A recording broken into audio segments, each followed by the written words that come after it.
से छत्तीसगढ़ के मुख्यमंत्री विष्णुदेव साय की करेंगे। आईजी और एसपी ध्यान दें, सीएम आपके काम से खुश नहीं है। खबर क्या है, विस्तार से बताएंगे। सातवीं खबर में आपको सुनाएंगे डिप्टी सीएम विजय शर्मा ने नक्सलवाद को लेकर क्या प्लानिंग की है, कैसे खत्म होगा नक्सलवाद, इसकी पूरी कहानी बताएंगे। आठवीं खबर में दिखाएंगे कैसे जादू टोना के शक में 4 लोगों को मार डाला। और आखिर में एक खबर जो आपने भेजी है, विस्तार न्यूज के पास बहुत फोन आ रहा है। मैंने आपको एक नंबर दिया है, विस्तार न्यूज ने एक नंबर दिया, उस नंबर पर आप बहुत सी खबरें भेज रहे हैं। लेकिन शुरुआत करते हैं बुलेटिन की। और क्या है खबर, क्या है खबर? जेल से बाहर आ गए हैं लेकिन सीएम ऑफिस नहीं जा पाएंगे, ये लिखा गया है। और कौन नहीं जा पाएंगे? अरविंद केजरीवाल। अरविंद केजरीवाल, आम आदमी पार्टी के लिए बहुत बड़ी खुशखबरी है, बहुत बड़ा दिन है। अरविंद केजरीवाल को 5 महीने बाद जेल से रिहा कर दिया गया है। सुप्रीम कोर्ट ने अरविंद केजरीवाल को जमानत दे दी। पूरी पार्टी में खुशी है, खुशी होना भी चाहिए। जेल के बाहर अरविंद केजरीवाल के इंतजार में आम आदमी पार्टी के बड़े बड़े नेता नाच रहे हैं, झूम रहे हैं। वीडियो देखिए, कितनी खुशी है। सांसद संजय सिंह, मुख्यमंत्री भगवंत मान, पूर्व डिप्टी सीएम मनीष सिसोदिया समेत तमाम बड़े नेता जश्न में डूबे हुए हैं। पहले रिपोर्ट देख लीजिए, फिर आगे बात करेंगे। रिपोर्ट दिखाइए।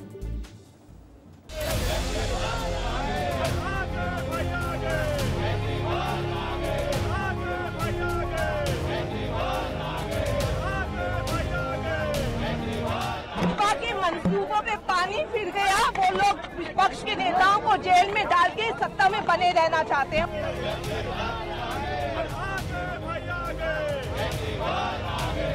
सच्चाई की जीत हुई है और ये खाली सच्चाई की जीत की बात नहीं है, झूठ भी एक्सपोज हुआ है। मैं तहे दिल से स्वागत करता हूं इस फैसले का और बस एक ही चीज कहना चाहता हूं इस भावुक लम्हे में कि वेलकम बैक अरविंद केजरीवाल। ऐसा तमाचा भारतीय जनता पार्टी की केंद्र सरकार पर पड़ा है। सुप्रीम कोर्ट ने आज केंद्र सरकार की इन्वेस्टिगेटिंग एजेंसीज के बारे में कहा है। केंद्र सरकार के लिए बहुत बड़ी फटकार है। आज ये साफ हो गया है कि इस देश में संविधान से ऊपर कुछ नहीं है। एक जन्नाटेदार तमाचा है मोदी सरकार की कार्यप्रणाली। ये सत्य की जीत है, न्याय की जीत है। एक एक करके जनता के सामने सच्चाई आ रही है।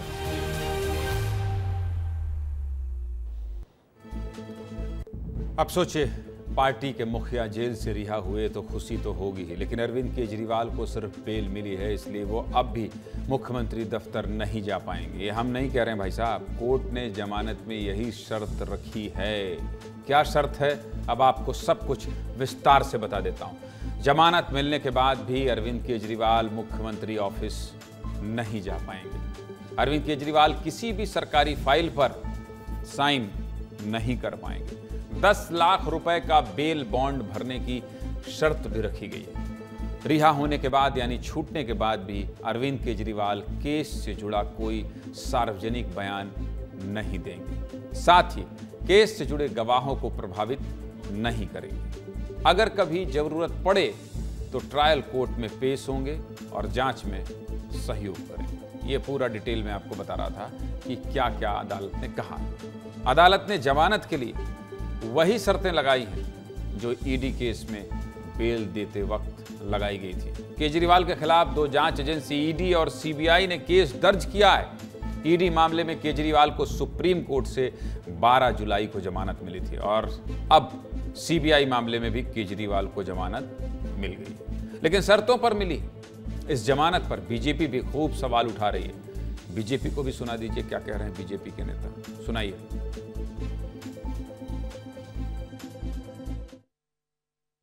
ये कहना गलत नहीं होगा, जेल वाला सीएम अब बेल वाला सीएम हो गया है। अरविंद केजरीवाल जी को रोका गया है किसी भी फाइल पर साइन करने से और सीएम ऑफिस जाने से। आम आदमी पार्टी जो एक जमानती क्लब बन चुका है, उसमें अरविंद केजरीवाल का भी स्वागत। जमानत मिला है, कोई रिहाई नहीं हुए हैं। जेल से बाहर आ रहे हैं। पहला आरोपी सीएम है जिसको फाइल पे साइन करने की अनुमति नहीं है। केस तो चलेगा ही। आज उनको जमानत मिली है तो मुझे लगता है कि उन्होंने जो कारनामे किए हैं उसकी सजा तो उनको मिलेगी। बेल मिली है, अभी फैसला आना बाकी है। या लड्डू बांटने की जल्दबाजी नहीं करनी चाहिए। केस के मेरिट पर उनको जमानत नहीं मिली है। सुप्रीम कोर्ट ने आज अपने ऑर्डर में ये स्पष्ट कर दिया कि अरविंद केजरीवाल जी का अरेस्ट लीगल है।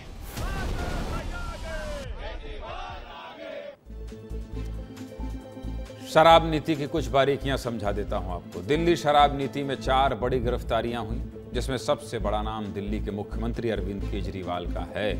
शराब नीति मामले में 21 मार्च 2024 को अरविंद केजरीवाल की गिरफ्तारी हुई थी। 10 मई को 21 दिन के लिए लोकसभा चुनाव में प्रचार के लिए केजरीवाल को रिहा किया गया था। 2 जून को केजरीवाल ने तिहाड़ जेल में सरेंडर कर दिया। अब 177 दिन बाद आज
आने के बीच क्या सोच रही है दिल्ली की जनता को ही विस्तार न्यूज आपको सुना देता है। सुना दीजिए क्या कह रही दिल्ली की जनता।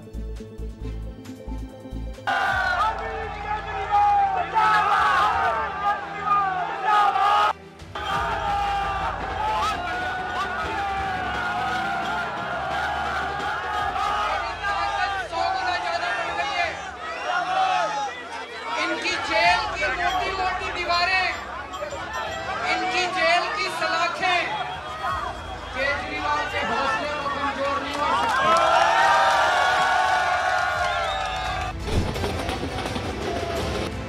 ऐसा नहीं इनको पूरी तरीके से रिहा कर दिया जाएगा। जैसे नहीं बोलते हैं कि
कुछ लोग खुश हैं क्योंकि मुख्यमंत्री बाहर आ गए हैं, तो वहीं कुछ लोग कह रहे हैं क्या फ़ायदा, काम तो अब भी नहीं कर पाएंगे। ये बात सही भी है, लेकिन दिल्ली में क्या माहौल है, बड़े बड़े नेता क्या कह रहे हैं, जनता क्या कह रही है, यही जानने और समझने के लिए मुझे जाना पड़ेगा दिल्ली। अमृत तिवारी, बारिश हो रही है कि नहीं?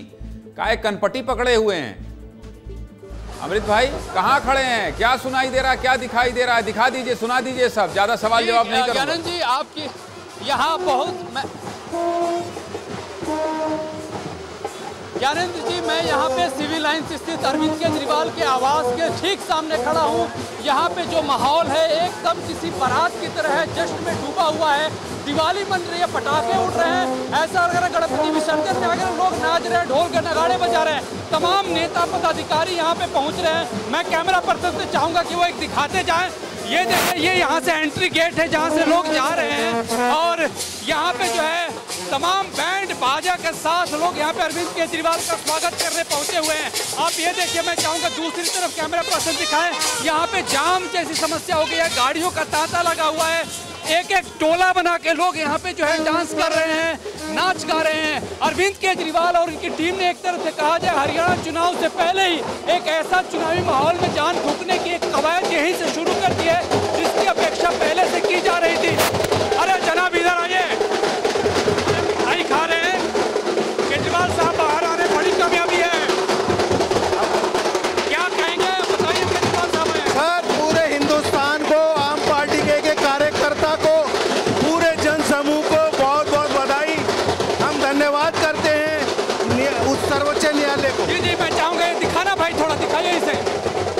ये देखिए, ये मस्ती में सराबोर लोग, एक तरह से केजरीवाल मास्टर कहे जाते हैं कार्यकर्ताओं में जान फूंकने के लिए। जब वो 21 दिन के लिए बाहर आए थे लोकसभा चुनाव के दौरान, तो उन्होंने तब भी एक रोड शो किया था। अब जब वो मुकम्मल तौर पर उनको जमानत मिली है, तब भी एक बहुत बड़ा रोड शो उन्होंने शुरू किया और उसके बाद अपने आवास पे पहुंचे। लगातार उनकी कवरेज जारी है, लगातार लोग मस्ती में सराबोर है। मैं एक दो और झलके आपको दिखाऊं, यहाँ और लोगों से पूछूं। हेलो सर, आप आम आदमी पार्टी से? केजरीवाल साहब आ गए हैं, कितनी बड़ी आप लोग अपनी जरूरत को पूरा होता देख रहे हैं? भैया, केजरीवाल साहब आ गए, हमें बहुत खुशी है, और बीजेपी ने बहुत कोशिश करी उनको अंदर रखने के लिए। सच्चाई की जीत है लोगों का, आप देख ही रहे हो कितनी खुशी है दिल्ली के अंदर। तो आप देख सकते हैं कि यहाँ पे कार्यकर्ताओं का, देख सकते नहीं, देख लिया गुरु, देख लिया अमृत जी, देख लिया। ठीक है, आप देखिए, और जब तक आपका मन हो अपडेट वहां से लेते रहिए, देखते रहिए, दिखाते रहिए, लेकिन हमको आगे बढ़ना होगा। आपका बहुत बहुत शुक्रिया अमृत, आप सीधे वहां पहुंच गए। विस्तार न्यूज़ के सहयोगी सीधे वहां पहुंच गए और वहां पहुंचकर एक एक तस्वीर दिखा दी। जब छूटे थे तब दिखा दिया, और अभी जश्न का माहौल है वो भी दिखा दिया। बहुत शुक्रिया अमृत भाई, आपका बहुत शुक्रिया। चलिए अगली खबर की ओर बढ़ते हैं। अगली खबर क्या है आप जानते हैं? आप जानते हैं, ये देखिए, पन्ना में फिर हीरा निकला है, ये खबर है, और ये खबर मैं आपको बता देता हूं। चलिए, आप जानते हैं एमपी में एक जिला है पन्ना, जिसे हीरों की नगरी कहा जाता है। ऐसा नहीं कि सूरत की तरह यहां हीरों का कारोबार है।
और भाई के साथ पिछले 2 महीनों से हीरे की तलाश में लगा हुआ था। स्वामी दीनपाल ने अपने खेत में ही हीरे का खदान लगाया था और लगातार हीरे की तलाश में लगा था। आखिरकार मेहनत रंग लाई और हीरा मिल गया। हीरा मिलने के बाद क्या कहा है स्वामी दीन ने, सुन लीजिए।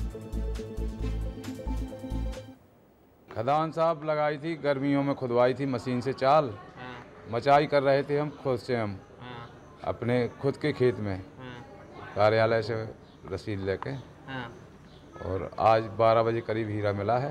अच्छा, वो खुशी है कि भाई अब हमारी ज़िंदगी का सुधार कर दिया भगवान ने। आप बहुत किस्मत वाले हैं, हीरा मिलने की खूब बधाई आपको। आपकी मेहनत रंग लाई।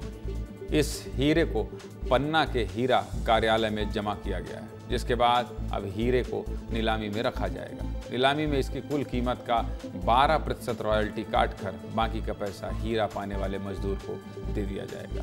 हीरे को लेकर हीरा परखने वाले क्या कह रहे हैं वो भी सुनाइए। हीरा जमा हुआ है कार्यालय में, जो उज्ज्वल किस्म का है।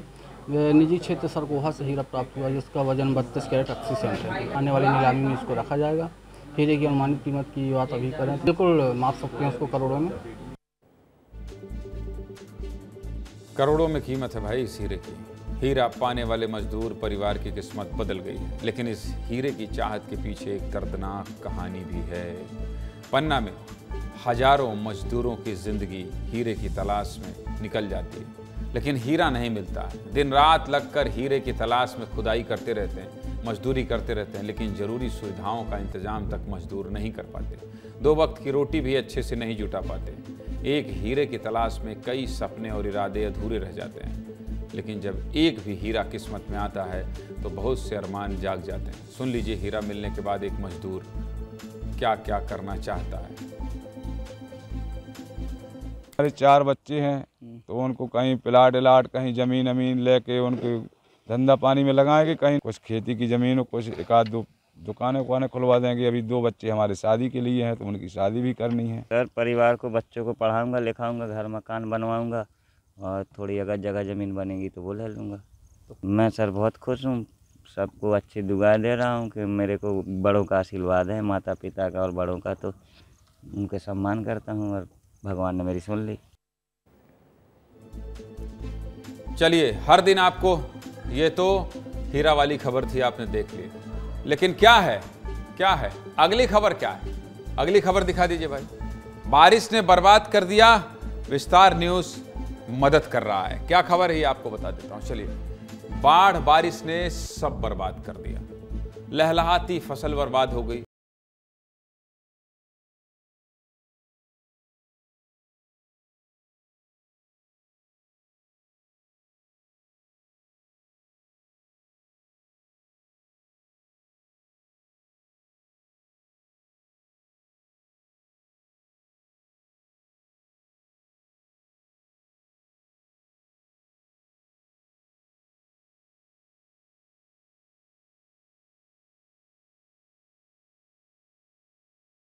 रिपोर्ट देखिए, फिर आगे बात करेंगे। चंबल के मुरैना में भी बाढ़ ने तांडव मचा दिया है। वन विभाग की टीम, SDRF की टीम जो यहाँ पर आई है, जो रेस्क्यू की टीम है यहाँ पर पहुंची है। ये अभी सारे लोग फंसे हुए हैं। डोमपरा है जी। रेस्क्यू टीम के साथ हम निकल चुके हैं डाबी का पुरा। आप देख सकते हैं कि रेस्क्यू टीम के साथ साथ मुरैना की महापौर है, साथ ही साथ और भी तमाम जैसे अधिकारी हैं। डाबी का पुरा पूरी तरह से पानी में टापू बना हुआ है। सवेरे से लगातार हमारी जो भी निगम की टीम है सारी लगी हुई है, और हम यहाँ से सुरक्षित उन लोगों को कैसे निकालें, हमारा ये प्रयास है। खाने पीने के लिए यहाँ पे कैंप लगा दिया गया है। आप कब से खड़े हैं, आप बताइए? 2 घंटे है गए। खाने पीने के लिए कोई साधन नहीं है। बहुत ज़्यादा परेशानी है, बच्चे भी फंसे हैं।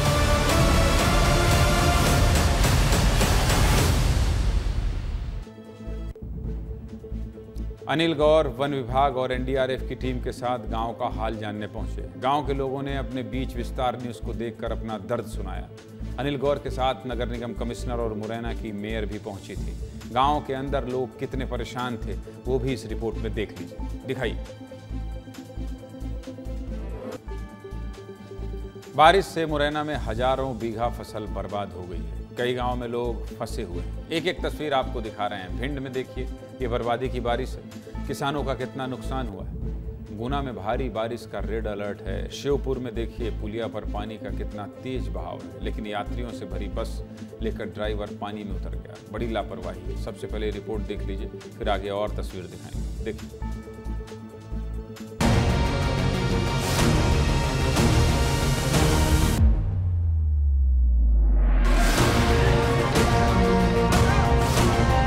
ऐसे ही हो रहा है, देखो मुड़ पे रख के ले जा रहे, सब्जी के ले जा रहे हैं, सामान के ले जा रहे हैं।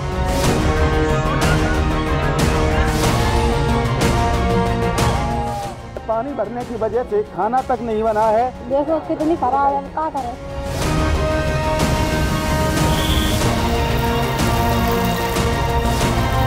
खाद पूरा घुरी गया पानी।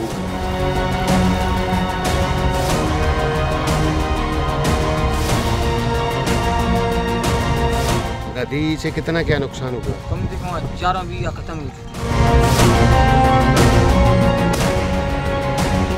तो अभी 2 रेस्क्यू हमारे लगातार चल रहे हैं। हमारे यहाँ प्रशासन ने कोई हेल्प नहीं की है। 3 दिन से हमारे नेहरावली गांव में पानी भरा है।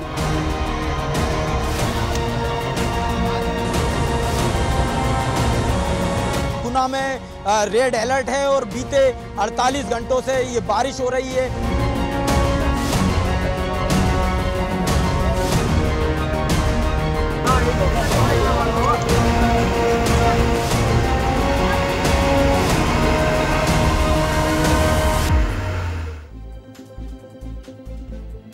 ये आपको मध्य प्रदेश की तस्वीरें दिखा दी। अब आपको छत्तीसगढ़ की तस्वीर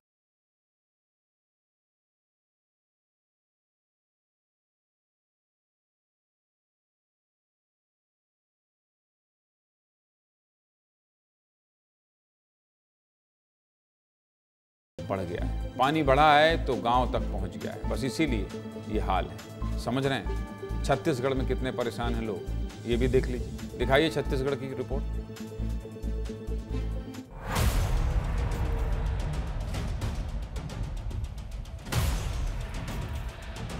बर्बादी हुई है फसल की, बर्बादी हुई है खेतों में लगे सब्जियों की। यहाँ पे देखिए, वहाँ पे एक मकान है, ये मकान नज़र आ रहा है, गांव का घर है, लेकिन वो घर जो है पूरा पानी में डूब चुका है। भैया ये पूरा परेशानी है, पूरा किसान लोग का हर चीज़ पूरा नुकसान हो गए है, भयंकर बर्बाद हो गए है ना पूरा। बाढ़ के नाम से हमारे भी आज सूरी नदी है, उसमें भी पूरा बाढ़, हमारे फसल पूरा नुकसान हो गए। पूरा चावल को दही पूरा सब गए।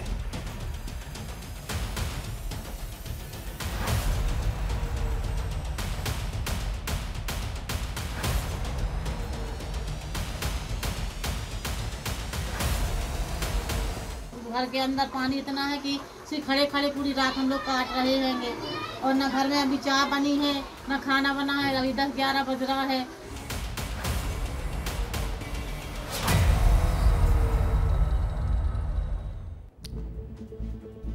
बाढ़ ने इतना परेशान किया है, इतना परेशान किया है, तो हम भी परेशान होंगे ना। बस इसीलिए रोज आपकी परेशानी दिखा रहा हूं और विस्तार न्यूज़ की हमारी टीम आपके पास पहुंच रही है। और जितना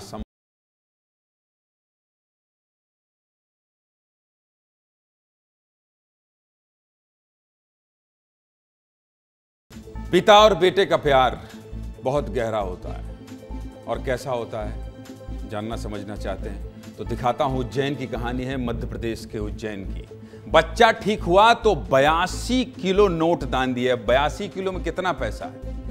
कितना पैसा है जानना चाहते हैं? 82 किलो नोट मतलब कितने करोड़, कितने लाख, कितने हजार। एक पिता का प्यार है। बच्चा बीमार था तो मन्नत मांगी, मन्नत पूरी हुई तो 82 किलो नोट दान करो। बहुत ताकत होती है आस्था में। किसी भी चीज की परवाह किए बिना एक पिता ने अनोखा कारनामा कर दिया है। साबित किया है कि बेटे के प्रेम के आगे पैसे का कोई मोल नहीं है। क्या है पूरा मामला, विस्तार से जान लीजिए। चलिए सब कुछ आपको बता देता हूं। मामला महाकाल की नगरी उज्जैन के बड़नगर का है, जहां 4 साल पहले मांगी हुई एक मन्नत पूरी होने पर पिता ने अपने बेटे को रुपयों के बंडल से तौल दिया। वीर तेजाजी की दशमी पर इन्होंने अपने बेटे वीरेंद्र के वजन के बराबर रुपए तौल कर दान कर दिया है। बेटे की बीमारी ठीक होने के बाद चतुर्भुज जाट ने पैसे दान किए हैं। और जानते हैं पिता चतुर्भुज जाट ने कितना दान किया है, जो मैं आपको बताना चाह रहा हूं। चतुर्भुज जाट के बेटे वीरेंद्र का वजन 82 किलो है। तराजू के एक तरफ बेटे को बैठाया गया और दूसरी तरफ नोटों की गड्डियां रखी गई। बेटे के वजन के बराबर 10,07,000 रुपयों का वजन आया। सोचिए 10,07,000 रुपए, जिसके बाद पिता ने यह धनराशि श्री सत्यवादी वीर तेजाजी महाराज मंदिर निर्माण समिति को दान कर दी। पैसों से बेटे को तौलने का वीडियो सोशल मीडिया पर तेजी से वायरल हो रहा है। आप भी देख लीजिए, दिखा दीजिए भाई video.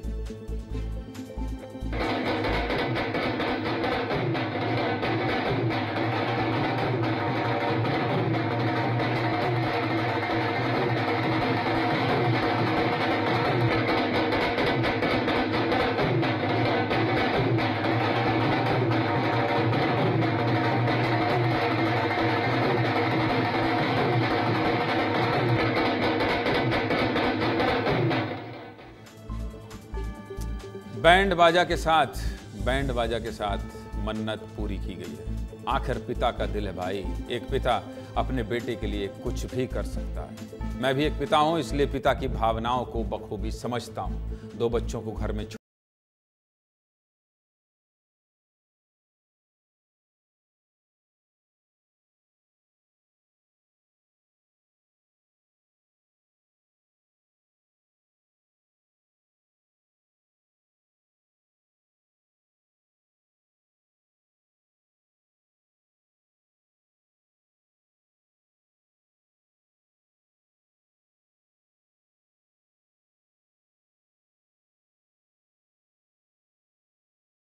Vishnudeo full action mode में हैं, फुल एक्शन मोड में। पिछले 2 दिन में 14 घंटे तक मैराथन मीटिंग कर चुके हैं भाई। सरकार की योजनाओं का फीडबैक जिले के अधिकारियों से ले रहे हैं और व्यवस्था को ठीक करने के लिए अधिकारियों को निर्देश दे रहे हैं। सबसे बड़ी बात यह है कि अच्छा काम करने वाले अधिकारियों की तारीफ कर रहे हैं और जिनके काम से संतुष्ट नहीं हो रहे हैं उन्हें सीधे फटकार लगा रहे हैं।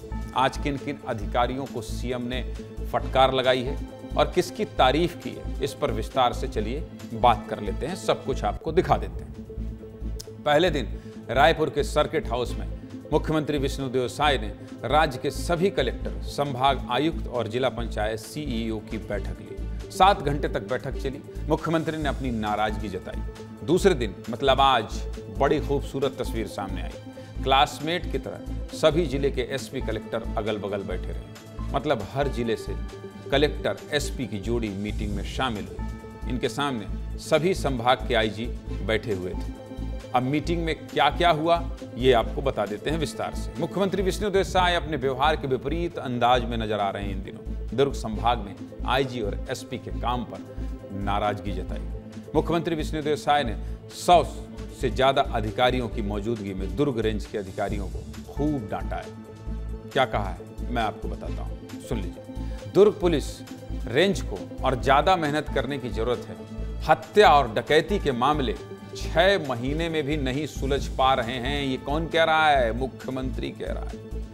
ये सही नहीं है। कई मामले में आरोपी फरार हैं। इस पर जल्दी कार्रवाई होनी चाहिए।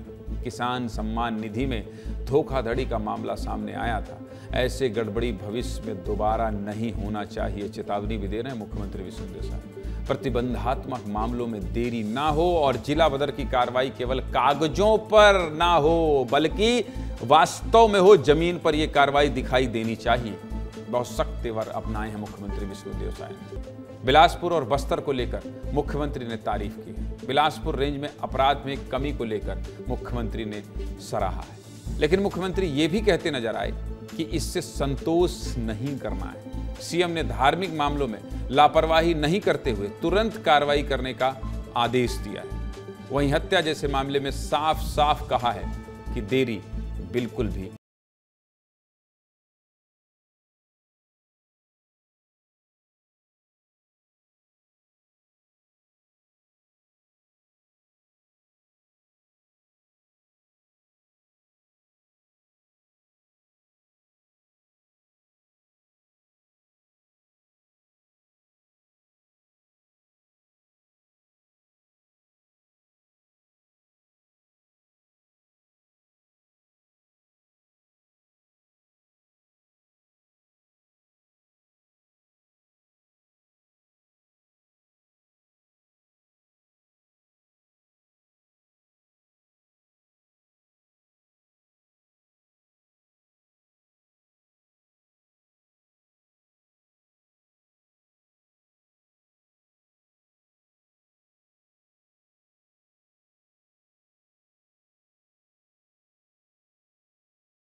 बाद विष्णुदेव साय ने जिस तरीके से मीटिंग ली, उसके बाद लगता है कि आने वाले समय में पुलिस महकमे में कुछ बदलाव होंगे।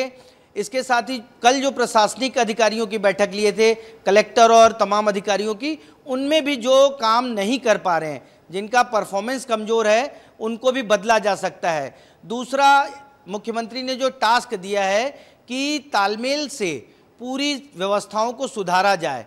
और एक मुद्दा और आया कि जो पिछले 5 साल सरकार चली, उसके कारण जो गड़बड़ियां हुई, अधिकारी थोड़ा लापरवाह हुए, पुलिस के अधिकारी हों चाहे प्रशासन के, उन लोगों को भी सख्त हिदायत दी गई कि अब वो पिछली 5 साल वाली सरकार की तरीके से काम नहीं करना है।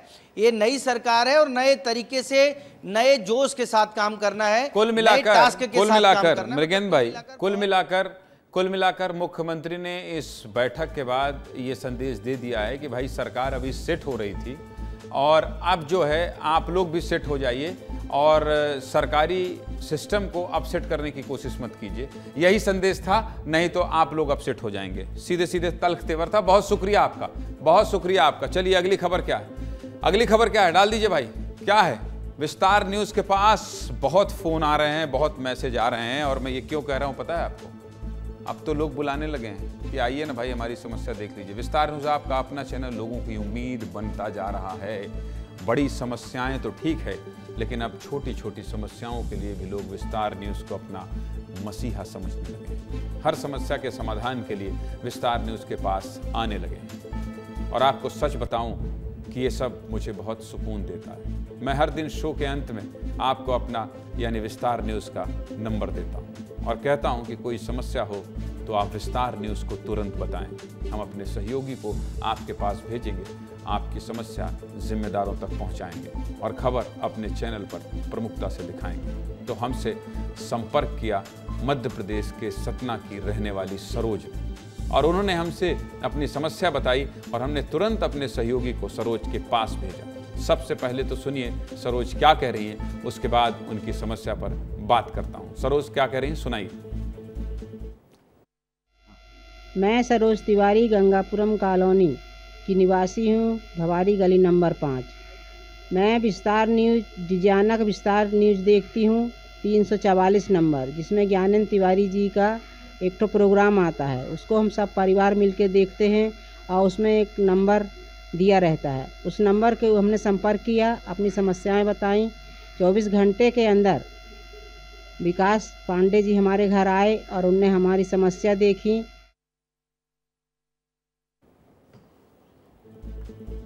ठीक है सरोज जी, अगर आपको हमसे उम्मीद है तो हम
ट्रैक वो बस आती है बच्चों को लेने के लिए, साफ नहीं कर देते हैं स्कूल वाले कि वहाँ बस नहीं जा पाएगी।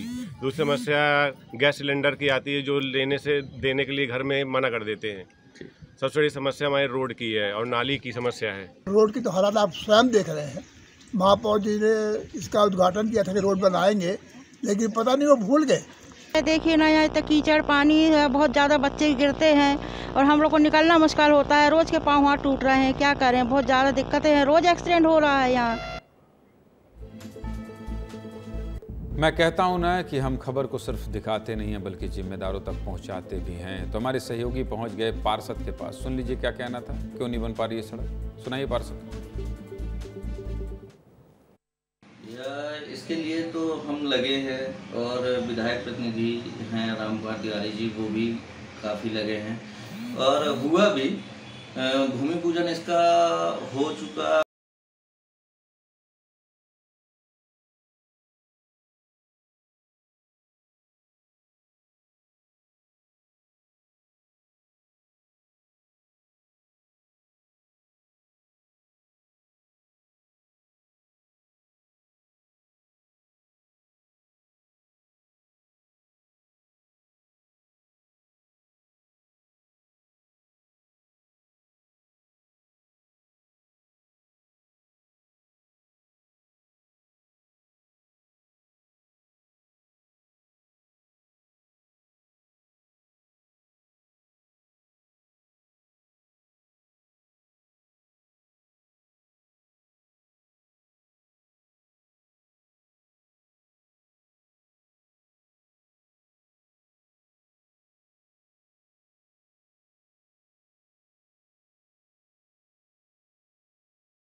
हिमाचल में खूबसूरती है, उत्तराखंड में खूबसूरती है, वहाँ नक्सलवाद है क्या? तो क्या नक्सलवाद से खूबसूरती है? हथियारों पर बात करना, गोलियों पर बात करना न ये सरकार की और ना ही ये सब समाज का हिस्सा रहा है। हम बिल्कुल मानते हैं कि बंदूक की नली से स्कूल और अस्पताल नहीं निकल सकते, उनको वो हथियार तो अभी छोड़ देने चाहिए। नई सरकार बनने के बाद 159 नक्सली मारे गए हैं, 696 आत्मसमर्पण किए हैं और 768 ये गिरफ्तार हुए। मैं आपको बताना चाहता हूं कि शीघ्र ही 5 जिलों में इनका रिहेबिलिटेशन कैंप बन रहा है और उन कैंप में इनका सालों तक रहना होगा। उन कैंप्स में रहने के लिए और उससे पहले जब ये सरेंडर करेंगे तो एक अच्छी रिहेबिलिटेशन पॉलिसी, पुरानी भी ठीक है, उसमें और एनहेंस करके एक रिहेबिलिटेशन पॉलिसी ला रहे हैं, उस पर काम करेंगे।